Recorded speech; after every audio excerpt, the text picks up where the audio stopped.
सभी टीचर्स को, सभी बच्चों को, सभी पेरेंट्स को नमस्कार। उम्मीद है कि इस मुश्किल के दौर में आप सभी लोग ठीक से होंगे, अपना ख्याल रख रहे होंगे, अपने परिवार का ख्याल रख रहे होंगे, आसपास का ख्याल रख रहे होंगे, मास्क लगा के अगर ज़रूरत पड़े बाहर निकलने की तो मास्क लगा के निकल रहे होंगे और लॉकडाउन का ठीक से पालन कर रहे होंगे। पिछले हफ्ते हम लोगों ने बात की थी मुख्यमंत्री जी के साथ में, और जब हमने बात की थी तो इस बात पे जोर दिया था कि बच्चों के साथ बात करें। घर में जो माहौल अभी मिला है उसको क्वालिटी टाइम कैसे बनाएं। आपको बहुत सारा क्वांटिटी टाइम मिल गया है, बहुत सारा टाइम मिल गया है, तो उसको अब हम क्वालिटी टाइम में कैसे बदलें। हम हमेशा इस बात को लेकर दुखी रहते थे कि काम इतना है, कभी समय नहीं मिलता, बच्चों के साथ बात करने का समय नहीं मिलता, बच्चों को शिकायत रहती थी पेरेंट्स के साथ बात करने का समय नहीं मिलता या पेरेंट्स को समय नहीं मिलता। एक बुरे दौर में ही सही, एक मुश्किल के दौर में ही सही, लेकिन एक समय आया कि हम सबको घर में साथ रहना है और बाहर भी नहीं जा सकते, सिनेमा देखने नहीं जा सकते, घूमने नहीं जा सकते, कहीं नहीं जा सकते। तो इस दौर को क्वालिटी टाइम में कैसे बदलें, पिछले बार हमने बात की थी इस पे। बच्चों के मन में डर ना आने दें, बच्चों के मन में एंग्जाइटी ना आने दें, लेकिन साथ साथ उनके मन में कंसर्न हो, उनको सॉल्यूशन पता हो, इस पे बात करें। आज जो हम बात करने वाले हैं कि बच्चों से क्या बात करें और कैसे बात करें। यानी कि जो अभी चुनौती आई है कोरोना के रूप में और हम सब अपने अपने घर में कैद होने को मजबूर हैं, तो ऐसे में हम अपने बच्चों के साथ बैठ के क्या बात करें, कैसे बात करें, आज हम इस पर बात करेंगे। और आज की इस बातचीत का मकसद है एक ग्राउंड रियलिटी को समझना कि कोरोना एक सच्चाई है, कोरोना के दौर में लॉकडाउन एक सच्चाई है, हमारा घर में रहने की मजबूरी हमारी एक सच्चाई है। इस सच्चाई के बीच हम ये भी मान लें कि स्कूल नहीं खुले हैं तो बच्चों का कहीं कुछ तो नुकसान हो रहा है। हमारे पास एक ऑप्शन है कि हम ये सरेंडर कर दें कि साहब कोरोना है, लॉकडाउन है, अब हम बच्चों को पढ़ा नहीं सकते। लेकिन अगर हम ये सरेंडर कर देंगे तो फिर हमारे शिक्षा मंत्री या हमारे शिक्षा के विभाग का और सारे ये बात होने का फ़ायदा ही क्या हुआ कि हम शिक्षा पे काम कर रहे हैं।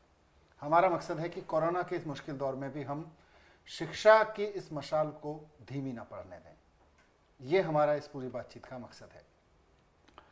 हम चाहते हैं और इसका प्लान आज हम लेकर आए हैं आपके बीच कि जो पेरेंट्स हैं उनकी भूमिका इस दौर में बदल रही है, घर की भूमिका इस दौर में बदल रही है। अभी तक तो हम मानते थे कि स्कूल में बच्चों को भेज दिया, टीचर्स हैं, बच्चे हैं और स्कूल है, पढ़ाई हो जाएगी।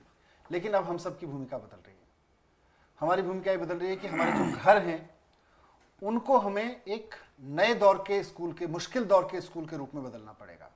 हमारे घर मुश्किल के दौर के स्कूल के रूप में सामने आए, हमारे पेरेंट्स मुश्किल के दौर के इस वक्त में, मुश्किल के इस वक्त में पेरेंट्स के साथ साथ टीचर्स की भी भूमिका निभाएं। इस पर हमें आज बात करनी है। आप सब जानते हैं कि जो 12वीं क्लास तक के हमारे बच्चे हैं, 12वीं क्लास के जो हमारे बच्चे हैं, उनके लिए ऑनलाइन टीचिंग शुरू हो चुकी है। हमारे बहुत सारे सरकारी स्कूल के टीचर्स रोज़ाना बच्चों के साथ में उनके सब्जेक्ट्स के बारे में मेरे ख्याल से 1 घंटे के करीब क्लास लेते हैं, लाइव इंटरेक्शन करते हैं, उनके सवालों का जवाब देते हैं, उनकी मुश्किलों को हल करते हैं। तो ऑनलाइन ट्यूशन जो पहले एक लग्जरी माना जाता था, आज एक नेसेसिटी हो गई है और हर बच्चा अब धीरे धीरे इससे जुड़ रहा है।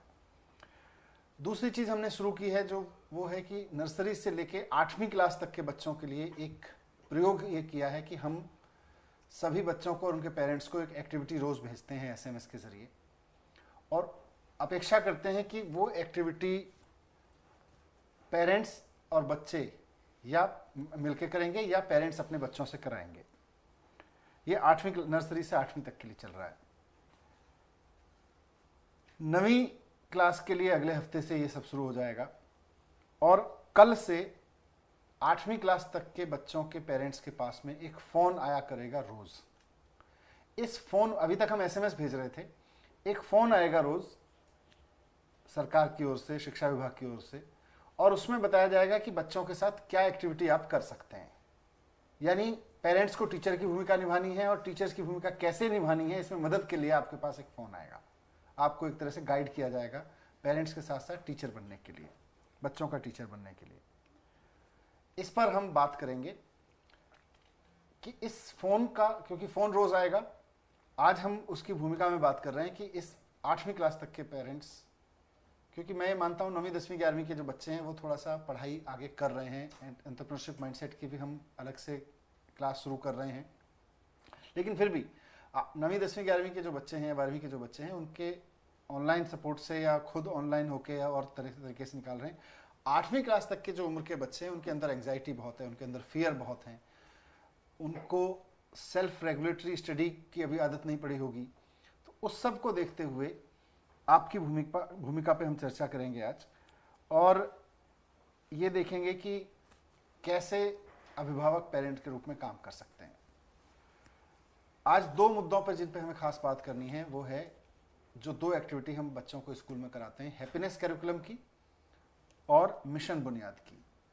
मिशन बुनियाद मतलब बच्चों को पढ़ने की प्रैक्टिस कराना, बच्चों को लिखने की प्रैक्टिस कराना, बच्चों को बेसिक मैथमेटिक्स की प्रैक्टिस कराना। ये हम पहले साल से कराते आ रहे हैं, अब हम इसको घर पे शुरू कराएंगे। और साथ साथ हैप्पीनेस का एक बहुत महत्वपूर्ण पीरियड जिसमें हम बच्चों के साथ में उनके अंदर मन में झांकने के लिए, उनके डर को निकालने के लिए, उनके अंदर की क्रिएटिविटी को बाहर लाने के लिए, इन सब के लिए काफ़ी काम करते हैं। रिश्तों के प्रति उनकी संजीदगी बढ़ाने के लिए, ताकि वो खुश रह सकें, इस पे काम करते हैं। तो 2 पढ़ाई जो हम स्कूल में करा रहे हैं, मिशन बुनियाद और हैप्पीनेस, उस पर आज हम बात करेंगे। हमारे साथ में पिछले बार की तरह से हमारे डायरेक्टर एजुकेशन हैं विनय भूषण जी, जो कि पूरी दिल्ली के शिक्षा का कामकाज देखते हैं। हमारे साथ में नीरू जी हैं, जिन्होंने हैप्पीनेस का कैरिकुलम बनाने से लेके और उसको ट्रेनिंग से लेके और क्लास में जाके हैप्पीनेस पढ़ाने तक में बहुत भूमिका निभाई है। हमारे साथ में भावना जी हैं, जो मिशन बुनियाद पे बहुत शुरू से भूमिका निभाती रही हैं। तो मैं चाहूँगा कि इन ओपनिंग रिमार्क्स के बाद विनय जी आप इस बातचीत को आगे बढ़ाएं, और कैसे हमारे पेरेंट्स घर को स्कूल में बदल सकते हैं अपने बच्चों की पढ़ाई कंटिन्यू करने के लिए, और कैसे वो पेरेंट्स के साथ साथ टीचर की भी भूमिका निभा सकते हैं। इस पर आप लोग बातचीत करें और इस बातचीत को आगे बढ़ाएं। सबसे पहले सबको नमस्कार। ये बहुत ही अलग सा दौर है जब हमारे स्कूल खुल नहीं पा रहे हैं, कोरोना वायरस का इतना महामारी फैला हुआ है। लेकिन हमारा ये मानना है कि घर में भी बच्चे घर में भी रहें, लेकिन उनकी पढ़ाई पे कोई क्षति न हो, पढ़ाई का क्षति न हो। वो बच्चे स्कूल नहीं आ पा रहे हैं तो उनको हमारे टीचर उनको पढ़ा नहीं पा रहे हैं स्कूलों में, तो अब कैसे होगा? जब ये हम अब बात आती है कि पेरेंट्स की भूमिका क्या हो। अब हम सर अभी कह रहे थे कि अब सब घर को स्कूल बनना होगा, सारे पेरेंट्स को टीचर।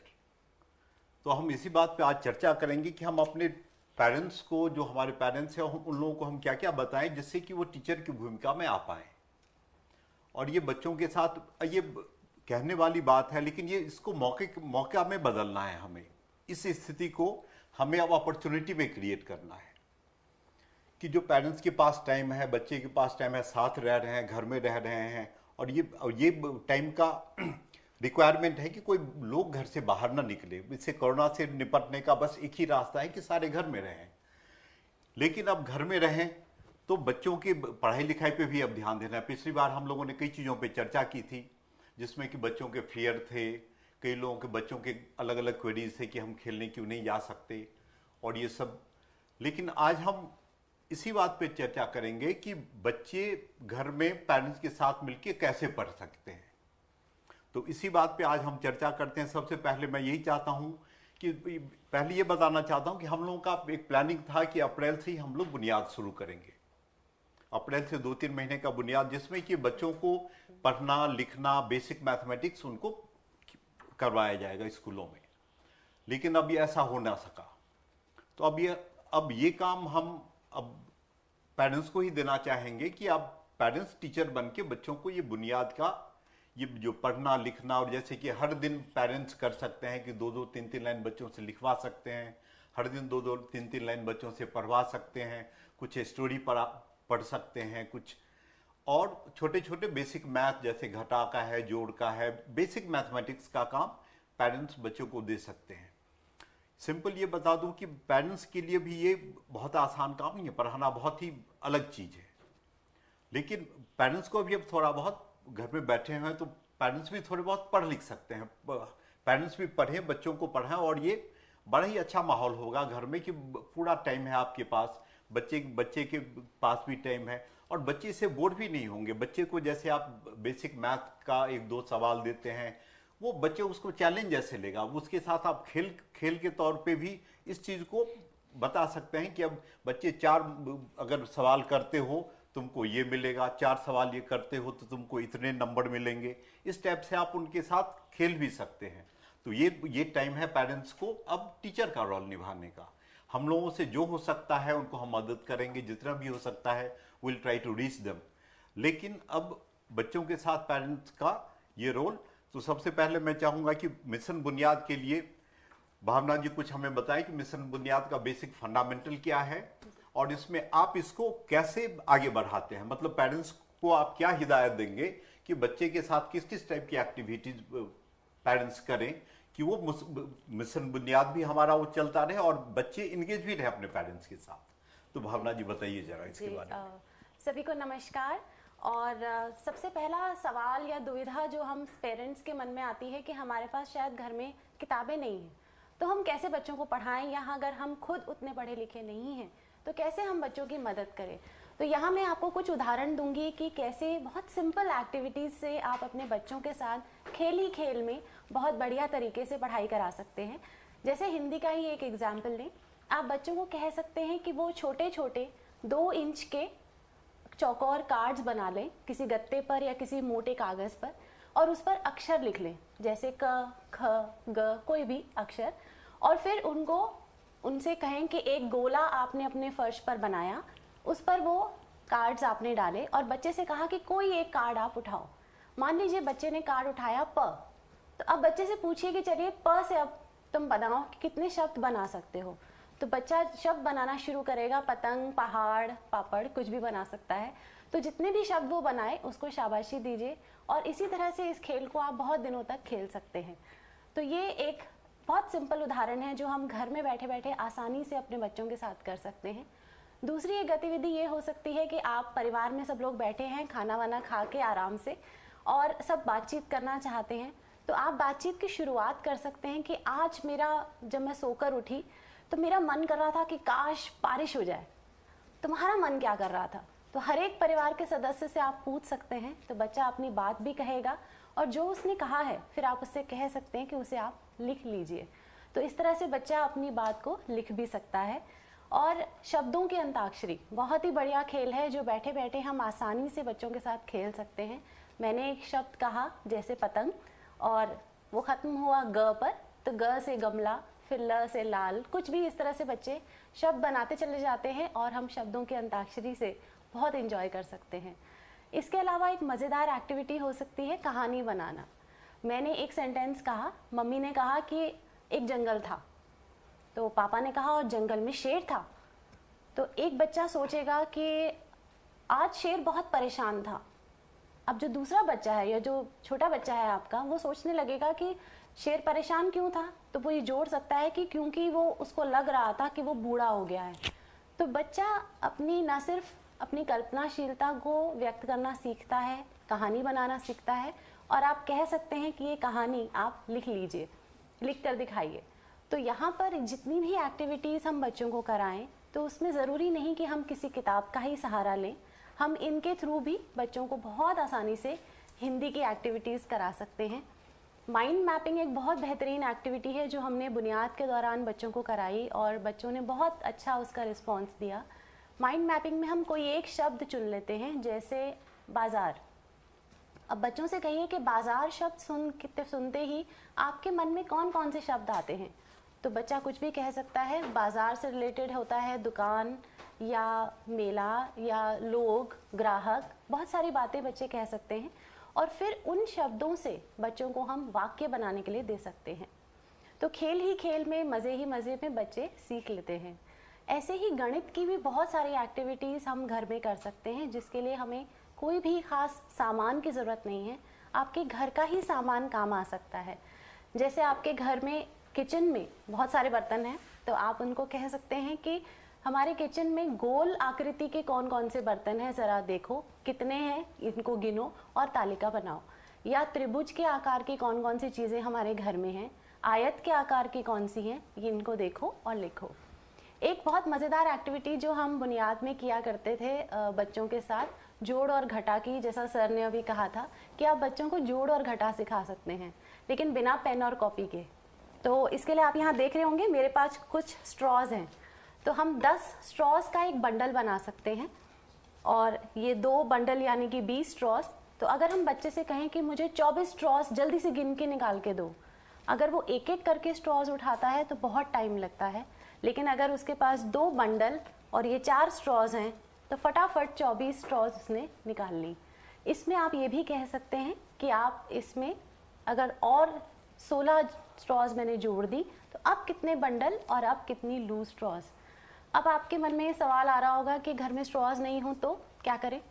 तो अगर स्ट्रॉज आपके घर में नहीं है तो कोई बात नहीं, आप माचिस की तीलियों से या फिर झाड़ू की तीलियों से भी ये एक्टिविटी करा सकते हैं। एक और मज़ेदार गेम हम खिला सकते हैं बच्चों को।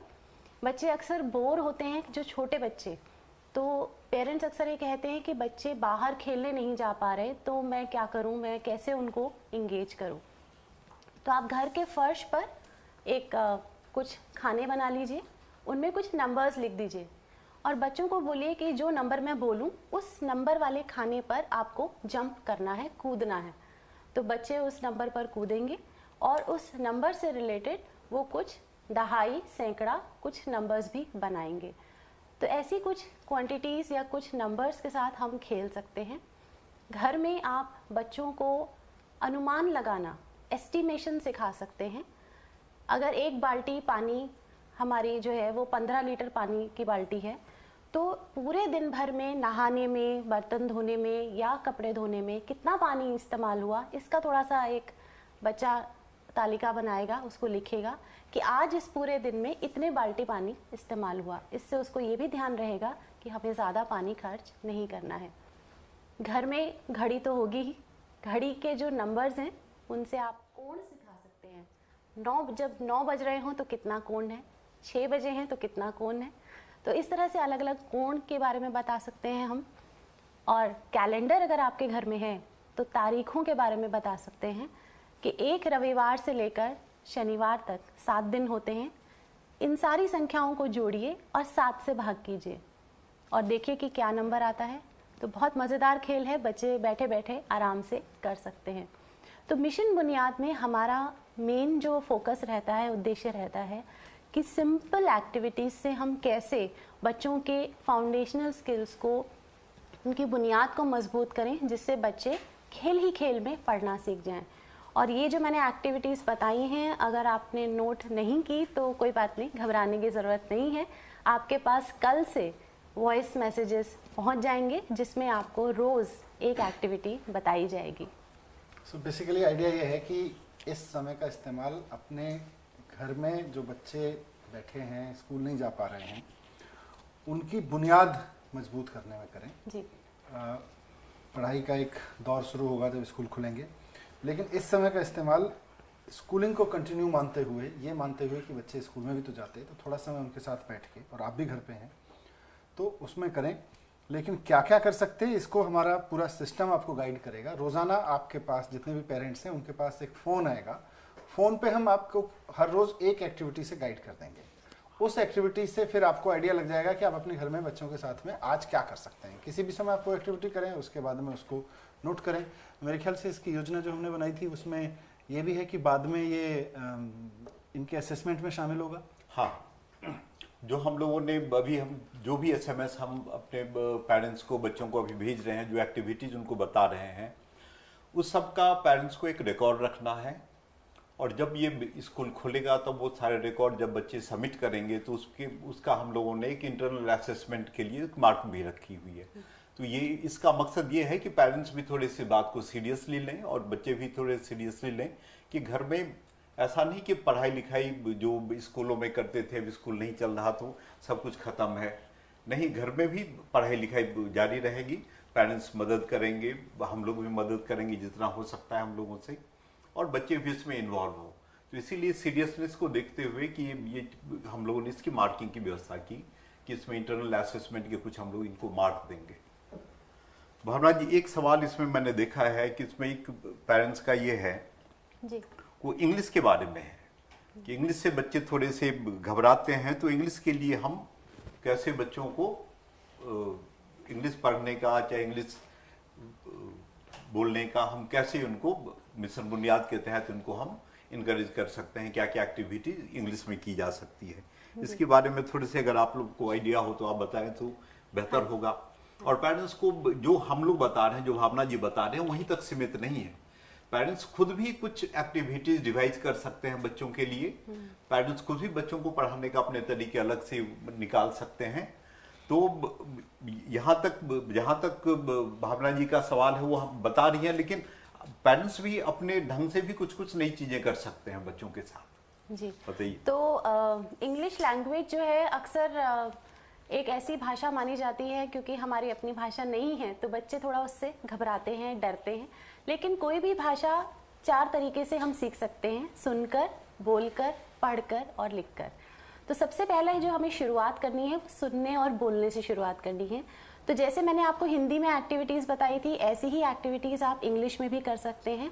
आप कार्ड्स बना सकते हैं, फ्लैश कार्ड, जहाँ पर पिक्चर्स हों और बच्चों को पिक्चर्स को उन कार्ड्स के साथ मैच करने के लिए दिया जा सकता है।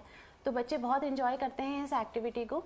साथ ही हम ये भी कर सकते हैं कि आप किसी भी एक बड़े वर्ड को ले लीजिए, जैसे डिक्शनरी, और बच्चों को कहिए कि इस बड़े वर्ड से छोटे छोटे वर्ड्स बनाएं। तो जैसे डिक्शनरी में से अगर मुझे वर्ड बनाना है तो मैं डिक्शन एक छोटा वर्ड बना सकती हूँ, या मैं कैट बना सकती हूँ, CAT, जो कि उसी के अंदर है। तो उसी के अंदर जो लेटर्स हैं उसी में से कुछ वर्ड्स बनाना छोटे छोटे। तो उसमें बच्चा बहुत अच्छे से इन्वॉल्व रहता है और बहुत इन्जॉय करता है इसको, और धीरे धीरे आप देखेंगे कि उसकी वोकैबुलरी बढ़ेगी, वो ज़्यादा वर्ड्स बनाना शुरू करता है। तो ऐसे वर्ड्स हम कर सकते हैं। राइमिंग वर्ड्स, होमोफोन्स जो है हम वो भी करा सकते हैं। जैसे अगर मैंने एक शब्द कहा पाइन, तो आपको मैचिंग वर्ड बनाना है, जैसे माइन, लाइन या सबलाइन, कुछ भी। जब वर्ड्स बच्चा सोचने लगता है तो उसकी जो ध्वनि है, जो उसकी साउंड है, उस पर ध्यान देता है और उस पर वर्ड्स बनाता है। तो इस तरह के बहुत सारे गेम्स हैं जो हम आराम से अपने बच्चों के साथ खेल सकते हैं, और चाहे तो साथ साथ खाना भी बना सकते हैं, अपना वर्क फ्रॉम होम भी हो सकता है, और बच्चे मज़े ही मज़े में सीख जाते हैं। बेसिकली एक चीज़ मुझे रहती है अंग्रेज़ी सीखने के बारे में, मेरा मानना यह है कि हमारे देश में सबसे बड़ी प्रॉब्लम है कि अंग्रेज़ी सीखने का डर बहुत है लोगों में। ये पता नहीं है भाषा मुझे आएगी कि नहीं आएगी। बिल्कुल। तो मैं शिक्षक नहीं हूँ, शिक्षक तो हमारे साथ में बैठे हुए हैं और वो बहुत ज़्यादा अच्छे से बात कर सकते हैं इस पर फिर भी मेरा अपना मानना यह है कि अगर इस समय को, ख़ासतौर से जिन परिवारों में बच्चों को ये लगता है, परिवार को ये लगता है कि हमारे बच्चे को अंग्रेज़ी आनी चाहिए, वो एक काम मेरे कहने पे कर दीजिए कि अपने बच्चे के अंदर से डर निकाल दीजिए कि मुझे अंग्रेज़ी नहीं आती। जिसके मन से आपने डर निकाल दिया कि मुझे अंग्रेज़ी नहीं आती, वो अंग्रेज़ी सीख लेगा। डर के कभी कोई कुछ नहीं सीख पाता है। आप अपने बच्चे के मन से उस फियर को निकाल दीजिए कि मैं अंग्रेज़ी नहीं जानता हूँ, मैं अंग्रेज़ी में नहीं आई तो मुझे क्या होगा। आप देखिएगा दुनिया की कोई भी भाषा आपका बच्चा सीख सकता है। तो ये बहुत ज़रूरी है, और इन लॉकडाउन के दिनों का इस्तेमाल आप इसके लिए कर सकते हैं कि आप अपने बच्चे के अंदर से डर निकालें और उसे याद दिला सकते हैं कि पहले उसको कौन सा दौड़ना आता था, या स्विमिंग, कोई गाना खाता है, कोई खाता है, खाना बनाता है, कुछ तो करता है बच्चा, कोई म्यूज़िक करता है। जो भी आपके बच्चे को आता है, आप उसका उदाहरण देकर उसको कह सकते हैं कि देखो आपको ये कौन सा पहले आता था, जब आप ये सीख सकते हो तो अंग्रेजी सीख सकते हो। हाँ, मुझे एक सर इसी बात को सर ने जो भी इंग्लिश सीखने की बात से करा है, मैं इंग्लिश टीचर रही हूँ, 17 साल से इंग्लिश पढ़ा रही हूँ स्कूल्स में। मैंने ये हमेशा देखा है कि अगर बच्चों को बोलने की और सुनने की क्लास में प्रैक्टिस देते हैं हम, और जब वो बोलते हैं तो उन्हें टोक के गलत नहीं कहते हैं, तो बच्चों का जो हौसला है वो बढ़ जाता है। तो पेरेंट्स इतना कर सकते हैं कि उनको सुनने के लिए इंग्लिश की कोई पोएम्स हैं, कोई छोटी सी मूवी है, ऐसी चीज़ें उनको देखने के लिए दें और उन्हें खूब बोलने दें, चाहे वो गलत बोलें, क्योंकि जब बोलेंगे तो पहले गलत बोलेंगे और फिर वो सही भी हो जाएंगे, लेकिन बोलेंगे ही नहीं तो वो कभी नहीं सीखेंगे। तो हैप्पीनेस लेकिन हाँ, अब हम चर्चा करते हैं हैप्पीनेस क्लासेस पे, हैप्पीनेस करिकुलम पे। आपको पता हो कि हम लोगों ने हैप्पीनेस क्लासेस शुरू किए थे अपने स्कूलों में। उसका मेन ऑब्जेक्टिव था कि खुश रहना बच्चों को। बच्चे खुश रहना मतलब है कि जो अगर बच्चे खुश रहना तो सब खुश रहेंगे, परिवार में सारे लोग खुश होंगे, और ये इमोशनल वेलबींग की बात है। और खुश रहना, बच्चे खुश कब होते, खुशी कब होती है किसी को, कि जब आपके संबंध सबसे अच्छे होते हैं, आपकी सोसाइटी से, आपके पेरेंट्स से, आपके एनवायरनमेंट से, आपके पेड़ से, पौधों से। तो हैप्पीनेस करिकुलम का बेसिक फंडामेंटल यही था कि उस संबंध को के बारे में बच्चों को सेंसिटिव करना। अब यही संबंध है जो बच्चों में खुशी लाती है, और इसके लिए सबसे बड़ा इसका एक वो था कि उसकी छोटी छोटी कहानियां थी, छोटे छोटे इमोशनल वेलबींग के लिए छोटी छोटी कहानियां थी, कुछ एक्टिविटीज थी, और साथ में एक इसका एक वो पार्ट था कि माइंडफुलनेस, कि बच्चे शांत होके, चुपचाप होके माइंडफुलनेस की प्रैक्टिस करें। और ये पेरेंट्स भी अपने घर में कर सकते हैं, देख सकते हैं कि इसका कितना बड़ा अच्छा फायदा होता है। तो हैप्पीनेस करिकुलम हम लोगों ने इंट्रोड्यूस किया था, और इसकी काफ़ी चर्चा हुई है बड़े सारे स्टेट्स में कि जो लोग हैं वो भी कह रहे हैं कि उनको भी हैप्पीनेस करिकुलम इंट्रोड्यूस करना अपने स्कूलों में। तो इस बारे में आज हम चर्चा करेंगे हैप्पीनेस करिकुलम में, कि जब ये माहौल है कि जब बच्चे भी घर में हैं, पेरेंट्स भी घर में हैं, और ये मैं बता दूं आपको कि हैप्पीनेस करिकुलम का ये सही जांच है कि अगर हैप्पीनेस करिकुलम के तहत अगर बच्चों ने सीखा है, कुछ समझा है, कुछ सेंसिटिव हुए हैं, तो इस वक्त भी बच्चे इसका बहुत फायदा उठा सकते हैं। क्योंकि अगर कोरोना वायरस अगर फैला हुआ है पूरे देश में, इस टाइप का माहौल है, तो बच्चे से अगर आप पूछेंगे कि इस माहौल में हम कैसे रिएक्ट करें, तो बच्चे एकदम बोलेंगे कि घर में रहो पापा, मम्मी आप घर में रहो। तो बच्चे में भी ये सेंसिटिविटी आई हुई होगी। तो इसी हैप्पीनेस करिकुलम की पे आज हम चर्चा करेंगे। मैं नीतू जी से बोलता हूं कि इसके बारे में कुछ हमें बताएं कि इस टाइप से जो घर में बच्चे बैठे हुए हैं, पेरेंट्स भी हैं, तो पेरेंट्स भी क्यों ना हैप्पीनेस करिकुलम से रिलेटेड एक्टिविटीज करें और बच्चों के साथ, जिससे कि सारा घर का माहौल ही खुशनुमा हो, बच्चे खुश रहें, घर में रहें। जी सर, बताइए जरा इसके बारे में हमें। सर, आपकी बात का जवाब देने से पहले मैं इतना कहना चाहूँगी कि हमारी ये खुशकिस्मती है कि 2 साल पहले हमने इस करिकुलम को लॉन्च किया था, और आज के इस डर के, अनिश्चितता के माहौल में हमारे बच्चे जो हैं वो अगर माइंडफुलनेस की एक्टिविटीज़ घर में कर रहे हैं तो ज़रूर उनको कोई ना कोई फ़ायदा हो रहा होगा। और मैं सिर्फ बच्चों की बात नहीं कर रही हूँ, हमारे टीचर्स भी इस चीज़ का लाभ उठा रहे होंगे और अपना संतुलन बनाए हुए होंगे। तो जो हैप्पीनेस का पूरा करिकुलम है, उसमें एक पहला जो हमारा टूल आ जाता है वो माइंडफुलनेस का आ जाता है। बस मैं सिर्फ माइंडफुलनेस पे चर्चा करूंगी, उसके बाद मैं चाहूँगी कि सर, हमारे पास बहुत सारे प्रश्न आए हुए हैं, अगर सर प्रश्न ले लेंगे तो हम उन प्रश्नों के उत्तर में शायद बहुत कुछ और बता देंगे। तो माइंडफुलनेस के लिए बताऊँगी, हम पेरेंट्स घर में अक्सर अपने बच्चों से कहते रहते हैं कि सुनते नहीं हो, ध्यान से देखते नहीं हो, पढ़ने में ध्यान नहीं है, कहाँ ध्यान है। लेकिन हम लोग ये भूल जाते हैं कि हमने उनको ये सब सिखाया नहीं था। ये सही है कि 2 साल से बच्चे हमारे ये सीख रहे हैं विद्यालय में कि किस तरह से ध्यान देकर सुना जाए, किस तरह से ध्यान देकर अपनी बात कही जाए, किस तरह से विचारों पर ध्यान दिया जाए। बट क्योंकि आजकल वो घर में हैं और ये सब वो खुद से शायद ना कर पा रहे हों, तो पेरेंट्स बहुत आराम से यदि इन एक्टिविटीज़ को बच्चों के साथ कर लेंगे तो बहुत अच्छा रहेगा। एक छोटी सी एक्टिविटी है, यदि आप अपने बच्चे के साथ थोड़ी देर बैठेंगे आंखें बंद करके शांत वातावरण में, और उससे कहेंगे कि अपने आसपास की वातावरण की आवाज़ें सुने, थोड़ी देर तक आवाज़ें सुनने दें कि दूर से आ रही हैं आवाज़ या पास से आ रही हैं, किसी लय में हैं या अटपटी सी आवाज़ें हैं, इन पर थोड़ा सा ध्यान दें। और 2 मिनट के बाद जब आंखें खोलें तो आप भी अपना साझा करें विचार कि आपने कैसी आवाज़ें सुनी, बच्चे भी अपने विचार दें कि वो कैसी आवाज़ें सुन पाए, कहाँ से आवाज़ें आ रही थी। तो एक छोटी सी एक्टिविटी है, आवाज़ों पर ध्यान देने की आवाज़ आ रही है बहुत। जी सर, आजकल चिड़ियों की आवाज़ आ रही है, और मुझे मालूम जगह जगह से सुनाई पड़ता है कि हर एक कोई इस चीज़ पर ध्यान दे पा रहा है कि चिड़ियों की आवाज़ तो आ रही है। सर, मुझे लगता है हमें क्वेश्चंस ले लेने चाहिए और उनके आंसर में मैं कुछ एक्टिविटीज बता दूं। मैं सबसे आपसे आप जो भी चर्चा कर रही थी उससे रिलेटेड ये क्वेश्चन है जी सर, कि what strategies can we have to teach the children to stay calm during this time. मतलब इस समय में जी बच्चों को क्या बताया जाए, क्या सिखाया जाए कि बच्चे अब घर में काम रहें।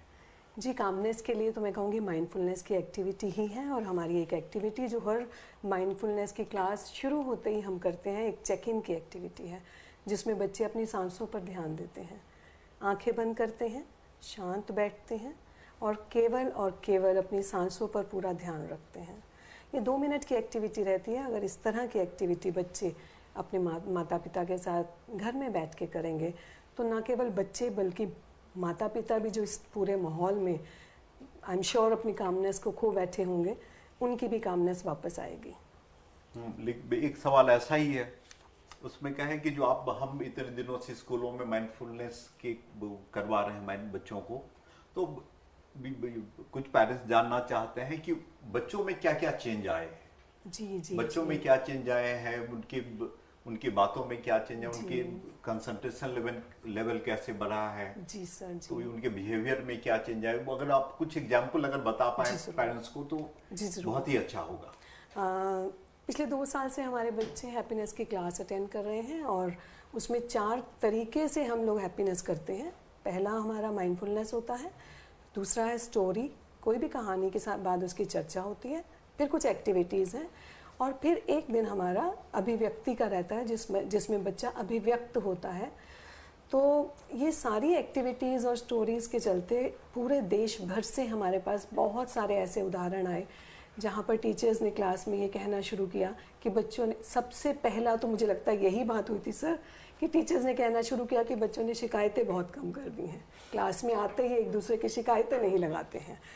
बहुत अच्छी और बात वो शिकायतों में बहुत टाइम वेस्ट हो जाता था टीचर का, तो बच्चों ने इतना झांकना शुरू कर दिया अपने अंदर, अगर लगाने भी लगते हैं शिकायत तो वो रोकने लगे हैं अपने आप को कि ये काम नहीं करना है। और दूसरी बात, एक चीज़ और जो बहुत जगह से सुनने में आई है बच्चों कि बच्चे जो हैं माइंडफुलनेस करने से उनका जो फोकस है वो बड़ा है, कंसंट्रेशन बड़ा है, और ना केवल हैप्पीनेस की कक्षा में बल्कि बाकी कक्षाओं में, बाकी सब्जेक्ट्स में मैथ्स अच्छे करने लगे बच्चे, अपने सब्जेक्ट्स में बेटर करने लगे हैं, और बहुत सारे बच्चों की परफॉर्मेंसेस जो हैं पहले से बेहतर हुई हैं, और टीचर्स का कहना है कि ये इसका श्रेय काफ़ी हद तक माइंडफुलनेस को जाता है। और मुझे लगता है कि हमारे सब्जेक्ट टीचर्स जो हैं वो भी अपनी क्लासेस में 2 मिनट की माइंडफुलनेस अडॉप्ट कर चुके हैं, बहुत सारे। मैंने तो ये देखा है इस बीच में, मैं स्कूल को जब देखता हूँ तो पहले भी आता था, मैं 2-3 साल पहले भी जाता था, तो कभी किसी स्कूल के पंखे टूटे दिखते थे, कहीं कुछ गंदा सा दिखता था, कहीं कुछ भी। लेकिन अब मैंने देखा है कि बच्चों में इतनी सेंसिटिविटी आई है कि बच्चे स्कूल को अपना मानने लगे। और ये बहुत बड़ी चीज है कि स्कूल में बच्चे को स्कूल को अपना मानना और स्कूल में रहना। पहले बच्चे भाग जाया करते थे, ट्रुएंसी इतनी ज्यादा थी स्कूलों में, सब चीजों में बहुत ज्यादा फर्क आया कि अब तो ट्रुएंसी नहीं के बराबर है। स्कूलों की सारी चीजें साफ सुथरा, पंखे उनके सब कुछ, मतलब इतना चेंज मैंने देखा है इन 2 सालों में बच्चों में। सर आप स्कूल की बात कर रहे हैं, मुझे लगता है कि ना केवल स्कूल के प्रति वो सजग हो गए हैं और ध्यान देने लगे हैं, बच्चे घर में भी अपने रिश्तों को लेकर सजग हो गए हैं। उनके रिश्ते जो हैं अपने माता पिता, तो पेरेंट्स भी देख रहे होंगे। बिल्कुल, उनके रिश्तों में बहुत चेंज आया है, क्योंकि हम लोग जो एक एक्सप्रेशन डे वाला काम करते हैं उसमें हम मूल्यों पे चर्चा करते हैं। अक्सर सुनने में आता था कि टीचर्स ही कई बार कहते हैं कि बच्चों की वैल्यूज़ ख़त्म होती जा रही हैं, लेकिन हमने कभी वैल्यूज़ पे चर्चा नहीं की थी। अब वो चर्चा होती है, अभिव्यक्त होते हैं बच्चे, बच्चों को चांस मिलता है कि वो कैसे एक्सप्लोर करें, एक्सपीरियंस करें और एक्सप्रेस करें। तो रिलेशन को कैसे देखते हैं 3 E's जो हैं हमारे, उससे बच्चों में ये भी बहुत बदलाव आए हैं। बेसिकली क्या है ना, हैप्पीनेस के पीछे पर्पज़ ही ये था कि लोग अपने अंदर झांकना शुरू करें, और एक अलग तरीके की बेचैनी सबके अंदर रहती है, रिश्तों को लेके, पढ़ाई को लेके, काम को लेके, आसपास के माहौल को लेके। तो उस बेचैनी से ऊपर उठकर अपने आसपास के वातावरण को कैसे समझें, अपने को कैसे समझें, रिश्तों को, संबंधों को कैसे समझें, अपनी एनर्जी को कैसे समझें, इस सब को लेके हैप्पीनेस में काम हुआ। मतलब पर्पज़ ही ये था हैप्पीनेस करिकुलम शुरू करने का। और इसमें माइंडफुलनेस जिसका जिक्र अभी नीरू जी कर रही थी, कोई पहली बार ऐसा नहीं है देश में, दुनिया में माइंडफुलनेस की बात हो रही है। हमारे देश में हज़ारों साल से कहते रहे लोग, ध्यान रखा करो, ध्यान दो, ध्यान पे बहुत प्रयोग हुए, बुद्ध से लेके और हमारे वेदों तक में और इन सब में। मतलब मैं धर्मों के उस पर नहीं जाऊंगा, लेकिन बहुत सारे लोगों ने ध्यान पे बहुत वैज्ञानिक तरीके से काम किया है। ये माइंडफुलनेस बेसिकली उसी की कमाई है। हमारे देश की इतनी मेहनत हुई, इतने रिसर्च हुआ, उसकी कमाई है कि हमने माइंडफुलनेस की रिसर्च की। और आज दिल्ली के स्कूलों में करीब 16 लाख बच्चे रोज़ाना माइंडफुलनेस की प्रैक्टिस करते हैं, ध्यान मेडिटेशन करते हैं। उसका असर है कि फ़र्क पड़ रहा है। तो आज इसकी चर्चा इसलिए ज़रूरी है कि अभी जो दौर है ना, वो बड़ी बेचैनी का दौर है। कोई अन्यथा न ले इस बात को, लेकिन हकीकत यह है कि हमें साथ रहना आता नहीं है। मतलब अगर स्कूल बंद हो जाए और ऑफिस बंद हो जाए तो आपस में घर के लोग इकट्ठा होकर कैसे बैठें, और वो भी एक ऐसे दौर में जब टीवी देख के बोर हो गए, बाहर जाने की इजाज़त नहीं है, सिनेमा नहीं जा सकते, खाना खाने नहीं जा सकते, कहीं किसी पार्क में घूमने नहीं जा सकते। तो वैसे में एक घर के अंदर की चार दीवारी में पूरा का पूरा परिवार 15 दिन से लॉक है, और हो सकता है आगे भी रहे। तो इन सब के बीच में संबंध बड़ी टेढ़ी खीर है ना। थोड़ी देर में ही एक दूसरे से बोर हो जाते हैं, छोटी छोटी चीज़ों पे इरिटेट होने लगते हैं। तो उस सब में और फिर समझ में नहीं आता, जो चीज़ें आमतौर पे होता था, सुबह अगर कोई बात किसी के परिवार में अच्छी नहीं लगी तो निकल गए, ऑफिस चले गए, ऑफिस की बातों में भूल गए, शाम को आए सब नॉर्मल हो गया, स्कूल से लौट के आए सब नॉर्मल हो गया। लेकिन वो अब नहीं हो रहा, अब तो सब जो कुछ है वो वही है।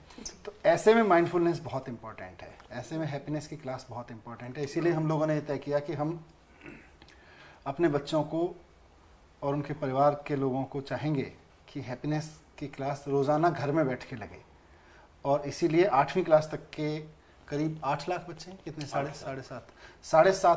लाख के करीब बच्चे हैं हमारे स्कूलों में 8वीं क्लास तक के, उससे ज़्यादा ही होंगे। सब बच्चों को रोज़ाना एक फ़ोन कॉल जाएगी कि अपने घर में हैप्पीनेस की क्लास कैसे करें, कैसे माइंडफुल मेडिटेशन करें, और पूरा परिवार बैठ के करें। और जो लोग इस प्रोग्राम को देख रहे हैं, मैं दावे के साथ कह सकता हूं कि अगर आपने इस फ़ोन कॉल पर हमारे टीचर्स की इंस्ट्रक्शंस को ध्यान से फॉलो करना शुरू कर दिया, आप देखिएगा कि आपके लिए ये लॉकडाउन अपने परिवार में संबंधों को मधुर बनाने के लिए, एक दूसरे को समझने के लिए, परिवार के साथ क्वालिटी टाइम बिताने के लिए एक बहुत बड़ा अवसर पैदा करेगा। अपने अंदर से कन्विक्शन के साथ अगर आप माइंडफुलनेस को करना शुरू कर देंगे तो। जी, एक चीज़ ऐड करूंगी सर, जब हम जिक्र कर रहे हैं कि हर घर विद्यालय हो जाए और हर पेरेंट टीचर हो जाए, तो मुझे लगता है एक बात बतानी बहुत ज़रूरी है, क्योंकि हमारे टीचर्स जो हैं इस बात का पालन कर रहे हैं अपनी कक्षाओं में, ख़ासतौर पे हैप्पीनेस में। उम्मीद है कि बाकी में भी कर रहे होंगे कि जब बच्चा कोई जवाब देता है, किसी भी बात का उत्तर देता है, वो अपनी शेयरिंग कर रहा है, तो वो कहीं से भी गलत नहीं है, उसको पूरी तरह से बोलने दीजिए, उसको मौका दीजिए। और दूसरी एक बात यह है कि सिर्फ सुनना नहीं है, कुछ उनकी सुने, कुछ अपनी भी सुनाएं। तो जब आप अपनी सुनाएंगे तभी वो आगे बढ़ के आएंगे कि अपने मन की बात आपके सामने रख सके। तो ये दो बातें हैं, पेरेंट्स ध्यान रखें। बच्चों को इनकरेज करना है कि जो बच्चे जो कहना चाहे वो कह सकते हैं। जी सर।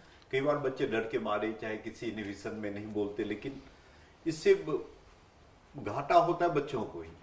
वो पेरेंट्स को समझना चाहिए कि बच्चे जब तक पेरेंट्स बच्चों को पूरी तरह से बोलने का मौका नहीं देंगे तो बच्चों को समझ भी नहीं पाएंगे।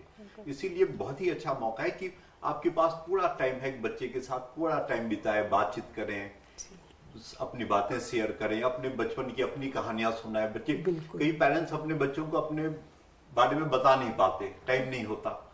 ये भी बड़ा अच्छा मौका है कि वो कैसे बड़े हुए, बचपन में वो क्या क्या किया करते थे, कैसे खेलते थे, उनके दोस्त कैसे थे, कैसे कैसे एक्टिविटीज करते थे, क्या बदमाशी किया करते थे वो छोटेपन में।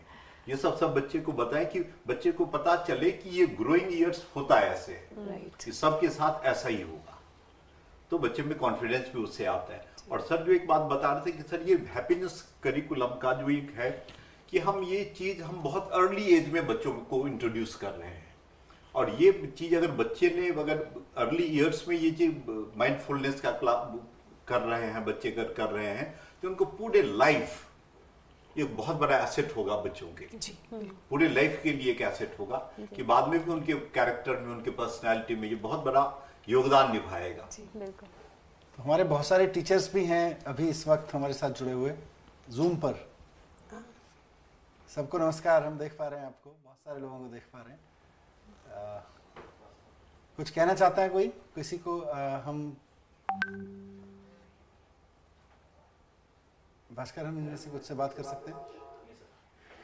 इसका Sir, good afternoon. Sir, good afternoon. एक I'm a सेकंड, working एक सेकंड, parent. एक सेकंड, एक I'm a second. working parent and I find it very difficult to balance between my work from home schedule and teaching my child. It will be very nice if you could advise something on, creating this balance between the two. बताइए, work from home जी और जी teacher, जब आपने कह दिया आपको teacher भी बनना है थोड़ा सा, तो कैसे बैलेंस करें? जी, तो जैसा मैंने पहले भी शेयर किया था, आप एक्टिविटीज़ को कर सकते हैं जो कि आपके काम के साथ साथ बच्चे इंगेज भी रहेंगे उसमें और सीखेंगे भी। जैसे आपके पास अगर कोई घर में कहानी की किताब हो तो आप बच्चों से कह सकते हैं कि उस कहानी की किताब को निकालकर एक कहानी कम से कम 1 या 2 बार पढ़ें और फिर वो कहानी आपको बाद में शाम को सुनाएं जब आप फ्री हों, और फिर उस कहानी के ऊपर ही आप आगे चर्चा कर सकते हैं, कोई बातचीत कर सकते हैं। तो इस तरह से कुछ एक्टिविटीज़ जो आपके काम को भी हैम्पर ना करें और बच्चा भी इंगेज रहे, वो हम कर सकते हैं। बच्चों को शब्दों के खेल करा सकते हैं, कहानियाँ सुना सकते हैं, अपनी कहानी बच्चा खुद बना सकता है। जैसे अगर आपको कुछ दिनों के लिए स्कूल का प्रिंसिपल बना दिया जाए तो आप क्या बदलाव करेंगे? बच्चे को सोचने दीजिए, लिखने दीजिए और शाम को उस पर चर्चा कीजिए। या फिर आप कह सकते हैं कि आजकल क्योंकि हम घर में बैठे हैं, अपने घर में कौन सी ऐसी 5 चीज़ें हैं जिन्हें आप बदलना चाहेंगे। तो बच्चों को एक क्रिएटिव थिंकिंग का मौका हम दे सकते हैं ताकि वो लिखें भी, पढ़ें भी और आप भी अपना काम कर पाएँ। और एक कोई हम पेरेंट्स से या किसी टीचर से अगर बात कुछ करना है तो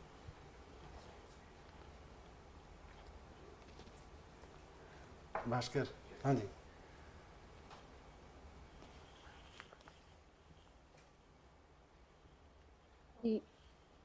बताइए, इतने सारे टीचर्स को हम देख पा रहे हैं, सब ऑनलाइन हैं और एक चीज मैं कहना चाहूंगा कि गुड आफ्टरनून मनीष जी। इसकी आवाज कम कर दीजिए। एक चीज मैं कहना चाहूंगा कि हमारे टीचर्स पूरा एजुकेशन डिपार्टमेंट एजुकेशन पे तो शानदार काम कर ही रहा है, लेकिन साथ साथ कोरोना के इस लॉकडाउन में इसको इफेक्टिव इम्प्लीमेंट कराने के लिए, गरीब लोगों की मदद के लिए और पूरे कोरोना को रोक के रखने के लिए भी बहुत ज़बरदस्त काम कर रहे हैं सब टीचर्स मिलके।